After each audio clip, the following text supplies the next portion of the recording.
जय हिंद साथियों।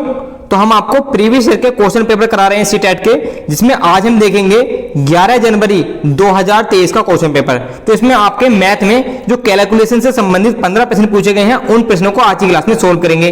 तो सभी साथी अंत तक हमारे साथ बने रहें, और जिन साथियों ने अभी तक हमारे चैनल को सब्सक्राइब नहीं किया है, वो सभी साथी चैनल को सब्सक्राइब जरूर कर लें और इस वीडियो को लाइक कर दें, और हमारे साथ प्रीवियस ईयर के क्वेश्चन पेपर करते रहिएगा, क्योंकि बहुत ही इंपॉर्टेंट क्वेश्चन होते हैं और इन्हीं में से आपके आने वाले एग्जाम में क्वेश्चन रखे जाते हैं। तो शुरू करते हैं आज की क्लास और देखेंगे अपना पहला प्रश्न। तो हमारा पहला प्रश्न है, 168 मीटर लंबी एक रस्सी को 9 सही 1/3 मीटर लंबाई के बराबर टुकड़ों में काटा गया है। तो इस प्रकार बने रस्सी के कितने टुकड़े प्राप्त हमें होंगे, यह हमें बताना है। तो टोटल हमारी रस्सी कितनी दे रखी है, 168 मीटर लंबी रस्सी है, और कितनी लंबाई के टुकड़े काटने हैं, 9 सही 1/3 मीटर, इतनी लंबाई के हमें टुकड़े काटने हैं। तो ये जो दे रखी है मिश्र बिंदु दे रखी है, इसको साधारण बिंदु में बदल लेंगे, यहां पर गुणा कर देंगे और ऊपर जोड़ देंगे, यानी कि 9 × 27 और 1 28, यानी कि 28/3। ठीक है, 28/3 मीटर। तो 28/3 मीटर लंबाई के हमें टुकड़े काटने हैं। तो इस तरीके के सवालों में क्या करेंगे, टोटल जो लंबाई दे रखी है रस्सी की 168 मीटर, इसको भाग कर देंगे एक टुकड़े की लंबाई से, ठीक है, जो कि हमारी 28/3 मीटर। तो 168 को भाग कर देंगे 28/3 से। तो ऐसे सवाल हम किस प्रकार करते हैं, 168 ऐसे ही लिखा रहेगा, भाग की जगह कर देंगे गुणा, और हर का बना देंगे अंश, और अंश का बना देंगे हर, यानी कि 3 ऊपर हो जाएगा और 28 नीचे हो जाएगा। ठीक है, काटेंगे 7 से काट लेते हैं, 7 चौके 28, 7 से इसको काटेंगे, 7 दूनी 14, 2 बचेगा 28 हो जाएगा, फिर से 7 चौके 28, 24 आ गया, नीचे 4 है, 4 से फिर से काटेंगे, 4 × 4 और 4 × 24, यानी कि ऊपर क्या बचा है, 6 बचा है और बचा है 3। तो 6 × 3 बराबर 6 × 18, तो 18 टुकड़े बनेंगे रस्सी के, यही हमारा आंसर हो जाएगा। तो 18 देख लेंगे किस में है, ऑप्शन नंबर 3 में लिखा हुआ 18 है, तो ऑप्शन नंबर 3 इस प्रश्न के लिए बिल्कुल सही आंसर होगा। तो आप सभी को ये क्वेश्चन बहुत अच्छे से समझ में आ गया होगा। चलिए अगला प्रश्न देखते हैं, प्रश्न नंबर 2। निम्नलिखित योग से k + p प्राप्त कीजिए। तो ये जो एक तरीके का सवाल दे रखा है, इसको यहां पर लिख लेते हैं दोबारा से, 5 8 4 3 1 0 3, यहां पर लिखा हुआ 2 6 k लिखा हुआ है, यहां पर एक संख्या की जगह 7, यहां पर p लिखा हुआ है, और 9 और 2, इसको जोड़कर जो इसका योगफल आ रहा है वो कितना आ रहा है, 8 5 2 1 0 9 5। ठीक है, अब जरा इसको ध्यान से देखना, आप सभी को ध्यान से क्या देखना, देखेंगे यहां पर 3 और 2 जोड़ा कितना आ गया, 5 आ गया, 9 और 0 जोड़ा 9 आ गया। यहां पर 1 में क्या जोड़ेंगे जो कि 0 आएगा, तो सीधा सीधा पता है 1 में जोड़ेंगे हम 9, 1 में 9 जोड़ेंगे तभी हमारा क्या आएगा, 10 का 0 आएगा यहां पर, यानी कि p की वैल्यू क्या आ गई, हमारी p की वैल्यू आ गई है 9, यहां पर लिख देंगे हम 9 लिख देंगे। ठीक है, आगे देखेंगे 9 और 1 10 का 0, हासिल कितना लगा, 1 लगा, 3 और 1 हासिल का ये वाला 4, और 7 11 का 1, हासिल कितना लगा हमारा, 1 लगा। अब 4 और 1 5 हासिल का, ठीक है, 4 और 1 हासिल का 5, और नीचे लिखा हुआ 2, तो 5 में क्या जोड़ेंगे जो कि 2 आएगा, हमें पता 5 में हम क्या जोड़ेंगे, 7 जोड़ेंगे, तभी तो हमारा 12 होगा, हमारा 12 होगा, तभी तो ये 12 का 2 यहां पे लिखा जाएगा। ठीक है, तो k की जगह पर क्या आ गया, हमारा 7 आ गया। तो हमें यही 2 वैल्यू चाहिए थी। ठीक है, तो k की वैल्यू 7 आ गई और p की आ गई 9, हमें क्या निकालना, k + b, 7 + 9 को जोड़ेंगे तो कितना जाएगा, 9 और 7 16, 9 और 7 हमारे हो जाएंगे 16, यही होगा हमारा सही आंसर। तो 16 है ऑप्शन नंबर 3 में, तो ऑप्शन नंबर 3 ही इस प्रश्न के लिए बिल्कुल सही आंसर होगा। चलिए अगला प्रश्न देखते हैं, प्रश्न नंबर 3। 6 दिनों का औसत तापमान 32 डिग्री सेंटीग्रेड है। 6 दिनों का औसत तापमान दे रखा है 32 डिग्री सेंटीग्रेड। यदि इनमें से प्रथम 5 दिनों का तापमान डिग्री सेंटीग्रेड में 31, 31.5, 32.5, 31 और 32 था, तो छठे दिन का तापमान डिग्री सेंटीग्रेड में हमें बताना है। ठीक है, टोटल 6 दिनों का औसत दिया हुआ है, ये 6 दिनों का औसत दिया हुआ, और टेम्परेचर हमें दे रखा 5 दिनों का। तो पहले इन्हीं को लिख लेते हैं, 31, 31.5, 31.5, और आगे दे रखा 32.5, 31 और 32। ठीक है, ये 5 दिनों का टेम्परेचर हमें दिया हुआ है, और औसत दे रखा है 32 डिग्री 6 दिनों का। तो छठे दिन का तापमान हम x मान लेंगे, और इन सबको जोड़कर इनका औसत निकाल लेंगे फिर से। ठीक है, जोड़ दिया और डिवाइड कितने से करेंगे, 6 से, क्योंकि 6 दिन है, और बराबर में कितना दे रखा है औसत, 32 इन्होंने ऑलरेडी दिया हुआ है। अब यहां से हम सोल्व करके x की वैल्यू निकाल लेंगे, यानी कि छठे दिन का तापमान कितना था। ठीक है, करते हैं आगे, जोड़ेंगे। तो पहले दशमलव वाले जोड़ लेते हैं, 5 और 5 2 ही दशमलव है, तो 5 और 5 10, 10 का कितना आएगा, 0 आ जाएगा, हासिल कितना लगेगा, 1 लगेगा। आगे जोड़ेंगे 2, 2 और 1 3, 3 और 2 5, 5 और 1 6, 6 और 1 7, और एक ये वाला हासिल का कितना हो जाएगा 8, लिख दिया हमने यहाँ पर। आगे जोड़ेंगे 3 तो सभी में है, 3 दूनी 6, 3 तिया 9, 3 चौक 12 और 3 पंजे 15, यानी कि 15। दशमलव कितने के बाद है, एक अंक के बाद है, यहाँ पर दशमलव लगा देंगे बराबर। ये जो 6 है ये इधर जाकर गुणा में हो जाएगा, यानी कि 32 गुणा 6, और प्लस एक्स भी रह गया इसमें, ठीक है, प्लस एक्स है तो प्लस एक्स हम यहाँ पे लिख लेंगे, जिसकी हमें वैल्यू निकालनी है। अब आगे क्या करेंगे, x बराबर 6 दूनी, इन दोनों गुणा कर लेंगे आपस में, 6 दूनी, इसको ऊपर कर लेते हैं थोड़ा सा, 6 दूनी 12 का 2, हासिल लगा 1, 6 तिया 18 और 1 19, 192, और ये जो 158 है, 158 उधर जाएगा, किस में हो जाएगा, माइनस में हो जाएगा 158। अब घटा देंगे 192 में से 158 घटा देंगे, इस तरीके से लिखकर घटा देते हैं। 12 ढाई लेंगे, 12 हो जाएगा, 12 में से 8 घटाएंगे 4 बचेगा, यहाँ पर बचेगा 8, 8 में से 5 घटाएंगे 3 आएगी 34। तो x की वैल्यू कितनी आ गई 34 डिग्री सेंटीग्रेड। जो छठे दिन का तापमान था वो कितना था 34 डिग्री सेंटीग्रेड था, यानी कि 34 डिग्री सेंटीग्रेड। अब ऑप्शन देख लेते हैं, तो ऑप्शन नंबर दे रखा है 4, 34 डिग्री सेंटीग्रेड, यही हमारे प्रश्न का सही आंसर हो जाएगा, ऑप्शन नंबर 4। चलिए अगला प्रश्न देखेंगे, प्रश्न नंबर 4, x और y के एलसीएम तथा एचसीएफ क्रमशः, क्वेश्चन को ध्यान से पढ़ना है, x और y के एलसीएम तथा एचसीएफ क्रमशः 42 और 120 के एचसीएफ के 4 गुना और 2 गुना है। तो क्वेश्चन ही अपने आप में बहुत ही ज्यादा पेचीदा है, आइए इसको सही से समझते हैं फिर से। x और y का जो एलसीएम है और एचसीएफ है, ये क्या है 42 और 120 के एचसीएफ का। तो पहले 42 और 120 का एचसीएफ निकाल लेते हैं, 42 और 120 का एचसीएफ निकालेंगे। तो 42 और 42 का हम गुणनखंड करें तो कितना आएगा 2, 2 दूनी 2 तिया 6 और 7 42, ये आगे 42 का गुणनखंड। 120 से गुणनखंड अगर हम करें तो हमारा आएगा 2 गुणा 2 गुणा 2, 2 दूनी 4, 4 दूनी 8 और 8 तिया 24 और 24 पंजे 120, ये आगे गुणनखंड, ठीक है। अब यहाँ से एचसीएफ क्या होता है, उभयनिष्ठ गुणनखंड निकाल लेंगे। एचसीएफ कितना हो जाएगा, एक तो हमें यहाँ से 2 मिल गया और एक क्या मिल रहा है हमें यहाँ से 3 मिल रहा है कॉमन, तो 2 गुणा 3 बराबर 6। तो 42 और 120 का जो एचसीएफ आया वो हमारा आ गया 6। अब क्या बोला गया है कि x और y का एलसीएम जो है, x y का एलसीएम क्या है 4 गुना है, इस 6 का क्या है 4 गुना। तो x और y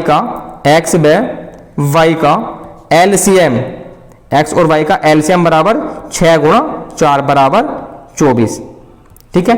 और एचसीएफ कितने गुना है 2 गुना है। आगे को लिख लेंगे इसको इसी तरीके से, x व y का एचसीएफ इक्वल टू 6 गुणा 2 बराबर 12, ठीक है। अब हमें दोनों संख्याओं का एलसीएम और एचसीएफ मिल गया। अब हमें आगे निकालना क्या है, हमें दिया हुआ है x का मान 36 है तो y का मान क्या होगा, x का मान 36 दिया हुआ है, ठीक है। फिर से हम वहीं पर चलते हैं, हमने कहां तक कैलकुलेशन कर लिए, यहां तक कर लिए, हमें एलसीएम और एचसीएफ मिल गए हैं। और x का मान दे रखा है, x का मान बराबर 36। अब एक फॉर्मूला आपको यहां पर याद करना होगा, वो फॉर्मूला क्या है, x गुणा y, यानी कि पहली संख्या गुणा दूसरी संख्या बराबर एलसीएम गुणा एचसीएफ, ये हमारा फॉर्मूला होता है। पहली संख्या गुणा दूसरी संख्या बराबर एलसीएम गुणा एचसीएफ। अब यहीं पे रख देंगे, देखो x की वैल्यू कितनी दे रही है 36 गुणा y बराबर एलसीएम कितना आ गया हमारा 24 और एचसीएफ आ गया हमारा 12। अब यहीं से सोल्व करेंगे, y की वैल्यू निकाल देंगे, इसको सोल्व कर करेंगे सोल्व, ठीक है। y बराबर 24 गुणा 12 और 36 कहां पहुंच जाएगा, नीचे डिवाइड में पहुंच जाएगा, काटेंगे 12 का 12, 12 दूनी 24, 12 तिया 36, 3 से काटेंगे इसको 3 अट्ठे 24, यानी कि y कितना आ गया हमारा 8 आ गया है। तो y की वैल्यू हमारी आ गई है 8। अब हम अपने ऑप्शंस देख लेते हैं, 8 हमें किस ऑप्शन में दिया हुआ है, तो 8 दिया हुआ हमें ऑप्शन नंबर 3 में। ऑप्शन नंबर 3 इस प्रश्न के लिए बिल्कुल सही आंसर हो जाएगा। चलिए अगला प्रश्न देखेंगे, प्रश्न नंबर 5, निम्नलिखित में से किसका मान सबसे कम है। तो ये जो सभी ऑप्शन दे रखे हैं, हमें बताना किसका मान सबसे कम है। तो इसके लिए हमें एक एक करके सभी को जोड़ना होगा। आइए जल्दी से जोड़ लेते हैं, इनको जोड़ेंगे 0 0 0 और 0, यहाँ पर 0 आ जाएगा, यहाँ जोड़ेंगे 2 और 0 2, 2 और 7 9, 9 आ जाएगा, यहाँ पर कुछ नहीं बचा, यहाँ पर 8 बचा, 8 और 6 14, 14 का 4 हासिल लगा 1 3 और 1 हासिल का 4, 44 90 आ जाएगा, ठीक है। आगे जोड़ेंगे, इनको पहले जोड़ लेते हैं, 1 और 5 6 हो जाएगा, 1 और 5 6 हो जाएगा यहाँ पर, और 0 और 5 5 हो जाएगा, यहाँ पर 6 और 9 15 का 5 हो जाएगा, हासिल 1 लगेगा, 3 और 1 हासिल का 4, माइनस का 80। अभी हमने ये सोल्व नहीं किया ना, अब करेंगे। तो 6 में से 0 घटाएंगे, हमारा 6 बचेगा, और 5 में से 8 नहीं जाते तो 15 हो जाएगा, 15 में से 8 घटाएंगे 7 बचेगा, और यहाँ पर क्या बचेगा, यहाँ पर बचेगा हमारा 4, और यहाँ पर हमारा 4 बचेगा, 44 76 ये आ गया है। ठीक है, अब आगे सोल्व करेंगे फिर से इस वाले, पहले इनको जोड़ लेते हैं। ठीक है, 4540 हो जाएगा, सीधा सीधा 4500 और 40 को जोड़ेंगे तो 4540 हो जाएगा, और घटाएंगे क्या, 128 घटा देंगे इसमें से, 128 घटाएंगे हम। इस वाले 0 में से 8 नहीं घट सकता तो दहाई ले लेंगे, इधर से 10 हो जाएगा, 10 में से 8 घटाएंगे 2 बचेगा। अब इसको स्तंभ विधि द्वारा लिखकर घटा लेना, हम इसी प्रकार घटा रहे हैं। यहाँ पर बचेगा 3, 4 की जगह 3 में से 2 घटाएंगे 1 बचेगा, यहाँ पर बचेगा 5, 5 में से 1 घटाएंगे 4 बचेगा, और यहाँ पर हमारा ऑलरेडी 4 है, यानी कि 4412 आ जाएगा। ठीक है, अब इसको सोल्व करते हैं। इसमें दोनों को घटाना है तो यहाँ पर पहले जोड़ लेते हैं, और 150 में अगर हम 29 जोड़ेंगे तो 9 हो जाएगा, 5 और 2 7 हो जाएगा, यहाँ पर 1 हो जाएगा, यानी कि 179 घटाना है अब हमें। ठीक है, 4600 में से 179 घटाएंगे। घटाते हैं, इस वाले 0 में से 9 नहीं घटेगा, दहाई ले लेंगे, इधर से जाएंगे तो यहाँ 9 फिर यहाँ 10 हो जाएगा, तो 10 में से 9 घटाएंगे हमारा 1 आएगा। ठीक है, यहाँ बचेगा हमारा 9, इस वाले 0 की जगह 9 में 7 घटाएंगे 2 हो जाएगा, और यहाँ से हमने दहाई ली होगी, यहाँ बचेगा हमारा 5, 6 की जगह 5 में से 1 घटाएंगे 4 बचेगा, और यहाँ पर 4, यानी कि 4421 आ गया है। अब हम देख लेंगे हमारा कौन सी सबसे छोटी संख्या है, वही हमारे उत्तर का सही आंसर होगा। ये है 4490, 4476, 4412 और 4421। तो 4412 वाली सबसे छोटी संख्या, सबसे छोटा मान है, तो ऑप्शन नंबर 3 का है, जो कि ऑप्शन नंबर 3 इस प्रश्न के लिए सही आंसर हो जाएगा। चलिए अगला प्रश्न देखेंगे, प्रश्न नंबर 6। श्वेता ने अपने जन्मदिन पर केक काटा, उसने आधा केक अपनी 3 सहेलियों को दिया और इसका 1/4 भाग अपनी बहन के लिए तथा शेष अपने लिए रखा। थोड़ी देर बाद में उसकी 2 सहेलियां और आ गईं और उसने अपने हिस्से के केक के 3 बराबर हिस्से किए और तीनों ने मिलकर खाया। अब हमें बताना क्या है कि उसने पूरे केक का कितना भाग खाया, ये हमें बताना है। तो स्टेप बाय स्टेप इस क्वेश्चन को सोल्व करते हैं। देखो, श्वेता ने अपने जन्मदिन पर केक काटा, तो केक अपने आप में पूरा होगा और पूरे के लिए हम क्या मानते हैं, 1 मान लेते हैं। मतलब केक कितना था, 1 था। ठीक है, पूरे के लिए 1 मान लेते हैं, तो 1 था। उसने आधा केक अपनी 3 सहेलियों को दे दिया। अब आधा दे दिया, इसमें से क्या घटा देंगे, आधा दे दिया, तो कितना बचा, आधा ही बचा उसके पास भाई, 1/2 ही बचा ना। 1/2 उसने अपने सहेलियों को दे दिया और 1/2 उसके पास बच गया। अब क्या करा उसने, इसका 1/4 भाग अपनी बहन के लिए, 1/4 भाग अपनी बहन के लिए रखा या फिर बहन को दे दिया, ये समझ लेते हैं। 1/4 भाग किसका, इस बचे हुए का, 1/2 बचा था, इसका 1/4 भाग, यानी कि नीचे नीचे गुणा हो जाएगी, 4 दूनी 8, 1/8, 1/8 भाग दे दिया उसने अपनी बहन को। कितने में से, आधे में से। आधा कितना होता, 1/2 घटा देंगे। 1/2 में से अगर हम 1/8 घटाएंगे तो एलसीएम आ जाएगा 8, यहां पर हो जाएगा 2 से भाग करेंगे, 2 चौके 8, ऊपर हो जाएगा 4। ठीक है, हाँ 2 चौके 8, ऊपर हो जाएगा 4 और माइनस का 1 बराबर 3/8। अब उसके पास कितना बचा, 3/8 बचा। कैसे आया ये देखो, 1/2 उसके पास बचा था अपनी सहेलियों को देने के बाद, और उसका 1/4 यानी कि 1/8 उसने अपनी बहन को दे दिया। अब बहन को दे दिया 1/8, तो हम इस आधे में से घटाएंगे। हमने 1/2 में से 1/8 घटाया तो हमारे पास कितना निकल कर आया, 3/8 आया, जो कि उसके पास अभी बच गया है, 1/3/8। अब क्या हुआ है, अपनी बहन के लिए दे दिया था और शेष अपने लिए रख लिया था। 3/8 उसके पास है इस टाइम। थोड़ी देर बाद उसकी 2 सहेलियां और आ गई, मतलब टोटल कितने हो गए, 3 हो गए। उसने अपने हिस्से के केक के 3 बराबर हिस्से किए। अब 3/8 के 3 बराबर हिस्से क्या होंगे, 3/8 के 3 बराबर हिस्से क्या होंगे, 1/8 प्लस का 1/8 प्लस का 1/8, 3 हिस्से हो गए ना, इन सबको जोड़ेंगे तो कितना आएगा, 3/8 आएगा, यानी कि 3 हिस्से हो गए, 1/8 1/8 1/8, और तीनों सहेलियों ने बराबर हिस्सा खा लिया। तो श्वेता ने कितना हिस्सा खाया, 1/8 खाया। ऑप्शन देख लेते हैं, 1/8 हमें किस ऑप्शन में दिया हुआ है, यह है हमारा ऑप्शन नंबर 3, 1/8। तो ऑप्शन नंबर 3 इस प्रश्न के लिए सही आंसर हो जाएगा। चलिए अगला प्रश्न देख लेते हैं, प्रश्न नंबर 7। 2 सही 1/2 समकोण निम्नलिखित में से किसके बराबर है।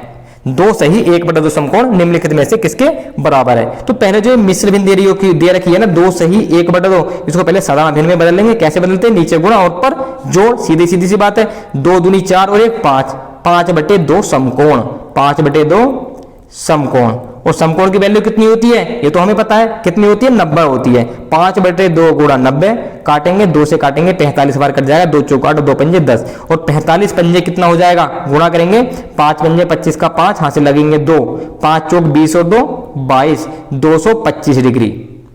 तो 225 हमारा ऑप्शन नंबर 3, ऑप्शन नंबर 3 इस प्रश्न के लिए सही आंसर हो जाएगा। अगर आप सभी साथियों को ये क्वेश्चन बहुत ही अच्छे समझ में आ रहे हैं तो इस वीडियो को एक लाइक जरूर दें। चलिए अगला प्रश्न देखेंगे प्रश्न नंबर 8। ज्यामितीय आकारों समबाहु त्रिभुज, समांतर चतुर्भुज, समचतुर्भुज, आयत और वर्ग, इनमें से किन आकारों की दो सममित रेखाएं होती हैं वो हमें बताना है, जिसकी दो सममित रेखाएं होती हैं। चलिए, समबाहु त्रिभुज तथा समांतर चतुर्भुज। तो समबाहु त्रिभुज की कितनी सममित रेखाएं होती हैं? समबाहु त्रिभुज क्या होता है? जिसकी सभी भुजाएं बराबर होती हैं। तो यहां से एक भुजा हम यहां से एक सममित रेखा यहां से खींच सकते हैं, एक सममित रेखा यहां से खींच सकते हैं, एक सममित रेखा यहां से खींच सकते हैं। तो समबाहु त्रिभुज में होती है हमारी 3 सममित रेखाएं, लेकिन हमें बताना क्या है? जिसकी 2 सममित रेखाएं होती है। तो पहला ऑप्शन हमारा सही नहीं होगा, एलिमिनेट हो जाता है। दूसरा देखेंगे समचतुर्भुज तथा समांतर चतुर्भुज। तो समचतुर्भुज और समांतर चतुर्भुज, समचतुर्भुज में हमारी 2 होती हैं। समचतुर्भुज में कितनी होती है सममित रेखाएं? 2 होती हैं। लेकिन समांतर चतुर्भुज में हमारी कोई भी सममित रेखा नहीं होती है। समांतर चतुर्भुज में हमारी 0 सममित रेखाएं होती हैं। तो ऑप्शन नंबर 2 भी हमारा एलिमिनेट हो जाता है। तीसरा देखेंगे आयत तथा समचतुर्भुज। आयत में हमारी 2 सममित रेखाएं होती हैं और समचतुर्भुज में हमने अभी बात की, समचतुर्भुज में भी हमारी 2 सममित रेखाएं होती हैं। तो ऑप्शन नंबर 3 हमें मिल गया, आयत तथा समचतुर्भुज, इनमें 2-2 सममित रेखाएं होती है। तो ऑप्शन नंबर 3 इस प्रश्न के लिए सही आंसर हो जाएगा। अब बात कर लेते हैं वर्ग की। आयत की तो हमने बात कर ली, 2 होती हैं। वर्ग में कितनी सममित रेखाएं होती हैं? तो वर्ग में होती है 4 सममित रेखाएं। तो ये आपको याद रखना है। यहां से किसी भी तरीके से एक क्वेश्चन आपके लिए बन सकता है सममित रेखाओं से। चलिए अगला प्रश्न देखेंगे, प्रश्न नंबर 9। निम्नलिखित में से कौन सा या कौन से कथन सत्य हैं, ये हमें बताने हैं। तो पहला कथन देख लेते हैं, 2 दिए गए बिंदुओं से होकर जाती हुई अनेक रेखाएं हो सकती हैं। भाई 2 बिंदु दे रखे हैं, इनसे हम अनंत या अनेक रेखाएं खींच सकते हैं? जी नहीं, यहां से सिर्फ एक ही रेखा खींची जा सकती है, वो होगी यही। तो पहला ऑप्शन सही नहीं है। दूसरा देखेंगे, दिए हुए एक बिंदु से होकर जाती हुई केवल एक ही रेखा खींची जा सकती है। मतलब कोई एक बिंदु दे रखा है ये वाला, यहां से केवल एक रेखा खींची जा सकती है? नहीं, यहां से कितनी भी रेखा खींच लो, यानी कि इनफाइनाइट अनंत रेखाएं खींची जा सकती हैं। तो ऑप्शन नंबर 2 भी हमारा एलिमिनेट हो जाता है। तीसरा देखेंगे, 3 संरेखीय बिंदु एक त्रिभुज नहीं बना सकते। बिल्कुल सही बात है। 3 संरेखीय बिंदु मतलब जो बिंदु एक ही रेखा में हो, जो बिंदु एक ही रेखा में हो, तो वहां से सिर्फ एक लाइन खींची जा सकती है, कोई भी त्रिभुज नहीं बनाते। तो ऑप्शन नंबर 3 हमारा सही हो जाएगा। आगे देखेंगे, 2 अधिक कोणों का योग सदैव एक प्रतिवर्ती कोण होता है। बिल्कुल सही बात है। अधिक कोण होता है 90 अंश से जिसका मान अधिक होता है और 180 से कम होता है, वो अधिक कोण होता है। और 2 अगर हम अधिक कोणों को जोड़ेंगे तो प्रतिवर्ती कोण होगा, मतलब वापिस आएगा कोण, इस तरीके से हो जाएगा। ठीक है, मतलब कि यहां से जो सीधी लाइन पर बना हुआ कोण होता है इससे ज्यादा ही होगा, यानी कि 180 डिग्री से कम होगा, प्रतिवर्ती कोण उसको बोला जाता है। तो बिल्कुल सही बात है। तो ऑप्शन नंबर 3 और 4 हमारा सही हो जाएंगे। अब देख लेते हैं किस ऑप्शन में दिया हुआ है। ऑप्शन नंबर 3 और 4 दे रखा ऑप्शन नंबर 3 में, तो ऑप्शन नंबर 3 इस प्रश्न के लिए बिल्कुल सही आंसर होगा। चलिए अगला प्रश्न देखेंगे, प्रश्न नंबर 10। एक रेलगाड़ी ने 8:50 पर सुबह को AM दे रखा, सुबह को पर चलना प्रारंभ किया। उसने 420 किलोमीटर की दूरी 70 किलोमीटर प्रति घंटे तथा आगे की जो 120 किलोमीटर की दूरी थी वो 80 किलोमीटर प्रति घंटे की चाल से तय की। 420 किलोमीटर की दूरी करी 70 की चाल से और 120 किलोमीटर की दूरी तय करी 80 की चाल से। तो रास्ते में वह रेलगाड़ी 3 स्टेशनों पर क्रमशः 5 मिनट, 8 मिनट और 12 मिनट के लिए रुकी। 3 स्टेशन रास्ते में पड़े, पहले स्टेशन पर 5 मिनट, दूसरे पर 8, तीसरे पर 12 मिनट रुकी। वह रेलगाड़ी कितने समय पर अपने गंतव्य स्थान पर पहुंच जाएगी, यह हमें बताना है। तो किस प्रकार करेंगे इस क्वेश्चन को? देखो, पहले इसका टाइम निकाल लेंगे। 420 किलोमीटर की दूरी उसने इस स्पीड से तय करी है, तो उसे कितना समय लगा? ठीक है, एक समय हमारा यहां से आ जाएगा, दूसरा समय आ जाएगा हमारा यहां से 120 किलोमीटर की दूरी उसने 80 की स्पीड से तय करी है, तो कितना समय उसने लिया? 2 समय आ गए। 3 समय में दे रखे हैं, 5 मिनट एक स्टेशन पर, दूसरे पर 8 मिनट और तीसरे पर 12 मिनट। 2 समय ऊपर से आएंगे, 3 समय ये दे रखे हैं, सभी को जोड़ देंगे और सभी समय को जोड़कर 8:50 में जोड़ देंगे, तो जो हमारा टाइम आएगा वही हमारा सही आंसर होगा। ठीक है, चलिए करते हैं इस क्वेश्चन को। पहला समय निकाल लेते हैं। तो चाल बराबर क्या होता है? चाल बराबर होता है दूरी बटे समय, डिस्टेंस अपॉन टाइम। तो यहां से समय बराबर क्या हो जाएगा? टी बराबर हो जाएगा दूरी बटे चाल, दूरी बटे चाल। टी बराबर हो जाएगा दूरी बटे चाल, यानी कि समय बराबर दूरी बटे चाल। दूरी को चाल से भाग कर देंगे। तो पहले के लिए टी1 ले लेते हैं, और दूरी हमारी कितनी है? 420 किलोमीटर है, और चाल कितने की है? 70 किलोमीटर प्रति घंटे की है। तो यहां से हमें जो समय निकल कर आएगा वो आएगा हमारा घंटे में, 0 से 0 काट देंगे और 7 छक्के 42, यानी कि 6 घंटे। ठीक है, 6 घंटे। तो पहला समय हमारा कितना आ गया? 6 घंटे आ गया है। दूसरा समय निकालेंगे आगे। दूसरे समय निकालने के लिए हम T2 ले लेंगे। ठीक है, T2 बराबर दूरी कितनी है? 120 किलोमीटर है। भाग किससे करेंगे? स्पीड से। स्पीड कितनी है? 80 है। 0 से 0 काट देंगे और आगे इसको सोल्व करेंगे तो हम कितने से काटेंगे? 4 से काटेंगे, 4 दूनी 8 और 4 तिया 12 बराबर 3/2 घंटे, 3/2 घंटे। ठीक है, आगे इसको सोल्व कर लेंगे दशमलव में, यहीं पे सोल्व कर लेते हैं। ठीक है, यहीं पे कर लेते हैं। 2 एकम 2 और हमारा बचेगा 102.5 यानी कि 1.5 घंटे, 1.5 घंटे बराबर 1.5 घंटे, 1.5 घंटे आ गया। तो पहला समय हमारा आ गया 6 घंटे, दूसरा समय आ गया हमारा 1.5 घंटे।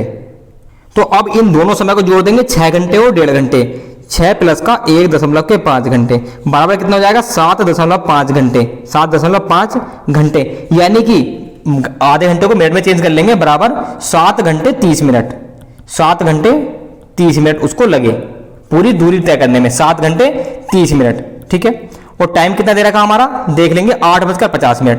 इसमें कितना जोड़ देंगे 7 घंटे 30 मिनट जोड़ देंगे 8:50 में, 8:50 में कितना जोड़ देंगे 7 घंटे 3 मिनट, 8 घंटे 50 मिनट में कितना जोड़ देंगे 7 घंटे 30 मिनट हम जोड़ देंगे, जोड़ते हैं 0 बचेगा, 5 3 8 हो जाएगा और 8 7 15।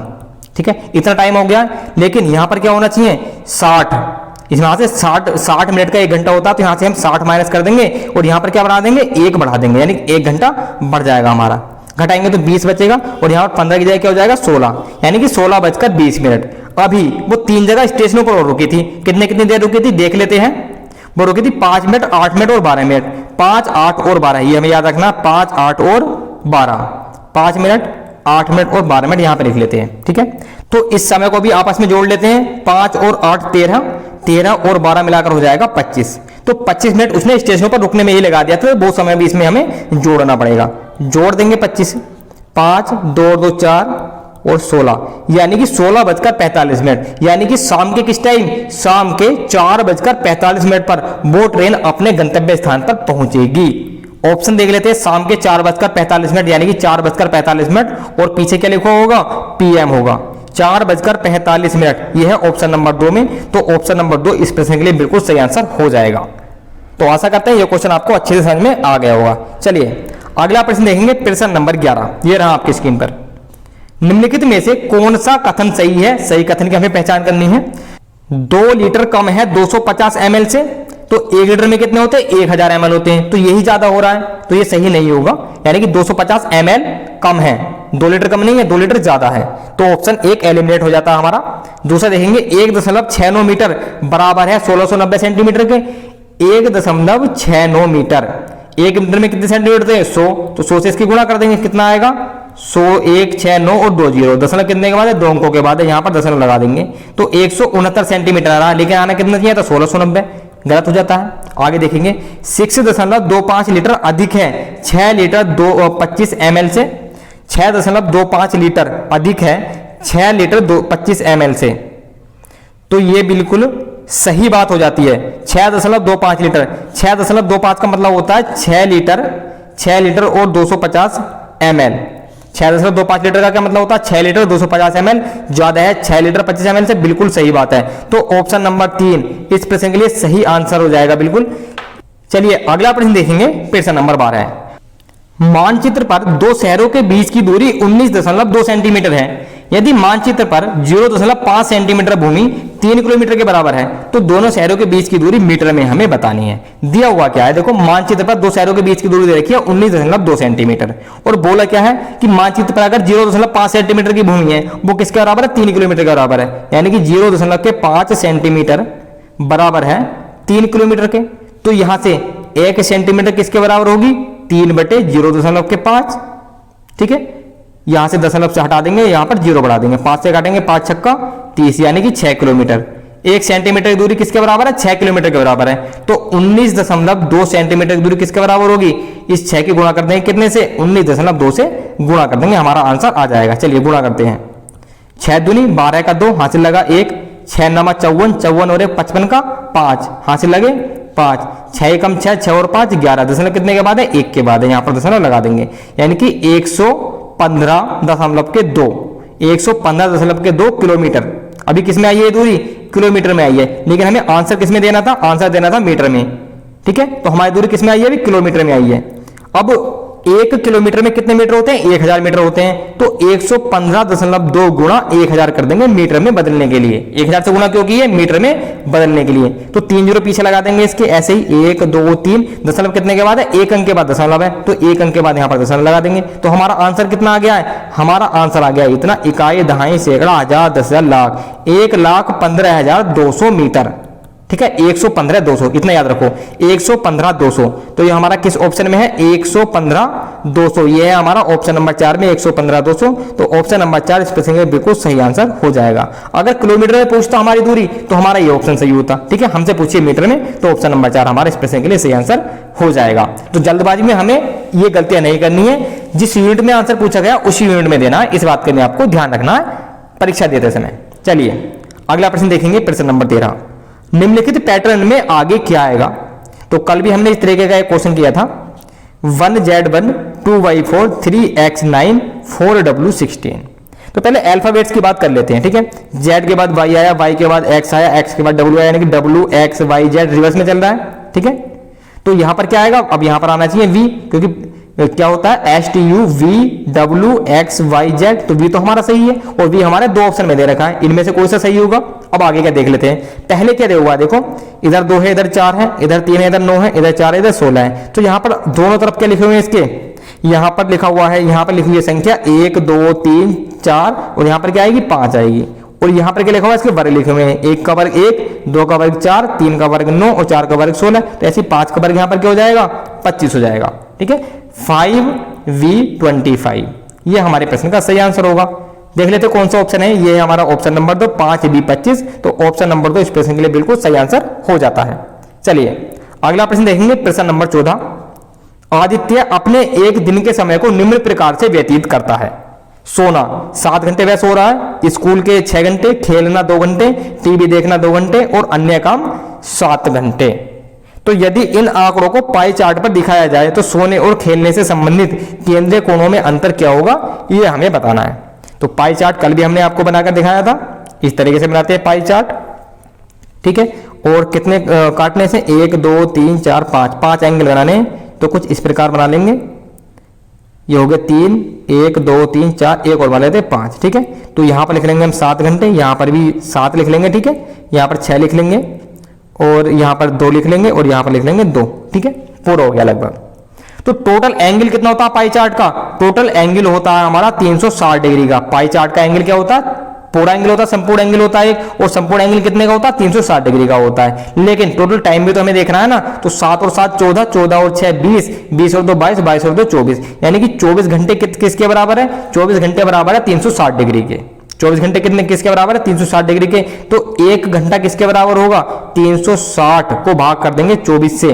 ठीक है, 360 को भाग कर देंगे 24 से। करते हैं भाग, कितने बार काटेंगे? 12 दूनी 24 और 12 तिया 36, 30 आ जाएगा, 2 से आगे काटेंगे तो 15 आ जाएगा। यानी कि 1 घंटा बराबर कितने डिग्री?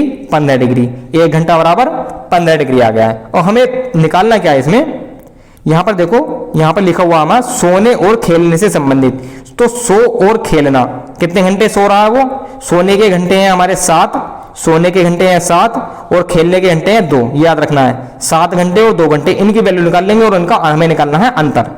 तो पहले सोने की डिग्री निकाल लेते हैं। ठीक है, सोने की डिग्री, सोने की डिग्री। ठीक है, तो 1 घंटे बराबर 15 डिग्री और 7 घंटे बराबर 7 घंटे सो रहा ना वो, तो गुणा 7 कर देंगे, यानी कि 15 7 105 डिग्री। ठीक है, सोने के कोण की माप कितनी आ गई? 105 डिग्री। अब खेलने के निकाल लेंगे ऐसे ही। खेलना 2 घंटे खेलना है 2 आवर्स, तो 15 गुणा 2 बराबर डिग्री, 15 दूनी 30। ठीक है, अब दोनों का अंतर क्या आएगा? इन दोनों घटा देंगे, 5 में 0 घटाएंगे 5 बचेगा, यहाँ पर 5 में 0 घटाएंगे 5 बचेगा, और 10 में से 3 घटाएंगे तो यहाँ पर बचेगा 7, यानी कि 75 डिग्री, 75 डिग्री आ रहा है इन दोनों का अंतर। अब हम ऑप्शन देख लेते हैं, अंतर ही निकलना था ना। हाँ, कोणों में अंतर क्या होगा? तो 75 डिग्री ऑप्शन नंबर 2 में दे रखा, 75 डिग्री ऑप्शन नंबर 2 इस प्रश्न के लिए बिल्कुल सही आंसर हो जाता है। तो चलिए अगला प्रश्न देखेंगे, प्रश्न नंबर 15, और आज की क्लास का हमारा लास्ट प्रश्न होने वाला है ये। 5 शहरों के किसी दिन के रात के 2 बजे यानी कि 2 AM तथा 2 PM पर तापमान नीचे दिए गए हैं। तो शहर के नाम इधर दे रखे हैं, चेन्नई, दिल्ली, कोलकाता, मुंबई, श्रीनगर, और दे क्या रखा है, रात के जो 2 बजते हैं उस टाइम का तापमान दे रखा है, और जो सुबह जो दोपहर के 2 बजते हैं उस टाइम का तापमान दे रखा है। बताना है क्या है कि शहर के तापमान में न्यूनतम वृद्धि हुई है, मतलब सबसे कम वृद्धि हुई है, वो हमें बताना है। तो इसके लिए हमें इनके अंतर निकालने पड़ेंगे, ठीक है, निकाल लेंगे। पहले निकालेंगे चेन्नई का अंतर, 36.3 घटाएंगे 21.4, घटा देते हैं यहाँ पर, ढाई ले लेंगे 10 13 हो जाएगा, 13 में से 4 घटाएंगे 9 बचेगा, दशमलव लगा देंगे, यहाँ बचेगा 5, और 5 में से घटाएंगे 4, और यहाँ बचेगा 3, 3 में से 2 गए 1, यानी कि 14.9 की इसमें वृद्धि हुई है चेन्नई में। दूसरे नंबर की बात कर लेंगे यहाँ पर, तो 28.5, 28.5 में से घटाना हमें 18.9, घटाएंगे इसको, 15 में से 9 गया 6, और यहाँ बचेगा 7, 17 में से 8 गया 9, यानी कि 9, यहाँ पर 1 बचेगा, 19.6 की इसमें वृद्धि हुई है, ठीक है। तो चेन्नई के टेम्परेचर में कितनी वृद्धि हुई है, 14.9 की, और दिल्ली में हुई है 19.6 की।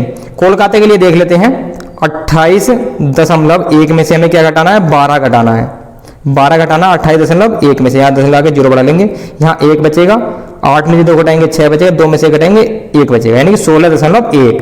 3 शहरों के आगे 2 शहर रह गए, मुंबई और श्रीनगर, इनको भी कर लेते हैं। 38 में से क्या घटाना है, 38 में से घटाना 15.2, तो दशमलव आके 0 बढ़ा लेंगे, घटाएंगे यहाँ पर 10, 10 में से 2 गया 8, यहाँ बचेगा 7, 7 में से 5 घटाया 2, और यहाँ 3 में से 1 घटाया 2 बचेगा, ठीक है यहाँ पर, हाँ इस तरीके से। और लास्ट वाला क्या, 12 में से कितना घटाना है, 12 में से घटाना है हमें 2.3, 12 में से घटाना है 2.3, तो इधर हो जाएगा 10 में से 3 गया 7, यहाँ बचेगा 1, यानी कि 11 में से 2 गया 9, 9.7, ठीक है, 9.7 की वृद्धि हुई है। तो हमें बताना किस शहर के तापमान में न्यूनतम वृद्धि हुई है, तो न्यूनतम वृद्धि हुई है हमारी लास्ट वाले में 9.7, और ये कौन सा शहर है, श्रीनगर। तो option number 4 Srinagar, option number 4 में है, तो ऑप्शन नंबर 4 इस प्रश्न के लिए बिल्कुल सही आंसर हो जाएगा। तो ये थे हमारे आज के 15 प्रश्न। तो जो भी साथी अंत तक हमारे साथ बने रहे उनका बहुत बहुत धन्यवाद, और जिन साथियों ने अभी तक हमारे चैनल को सब्सक्राइब नहीं किया वो सभी साथी चैनल को जरूर सब्सक्राइब कर लें और इस वीडियो को लाइक कर दें। हम आपसे मिलेंगे अगली क्लास में। जय हिंद।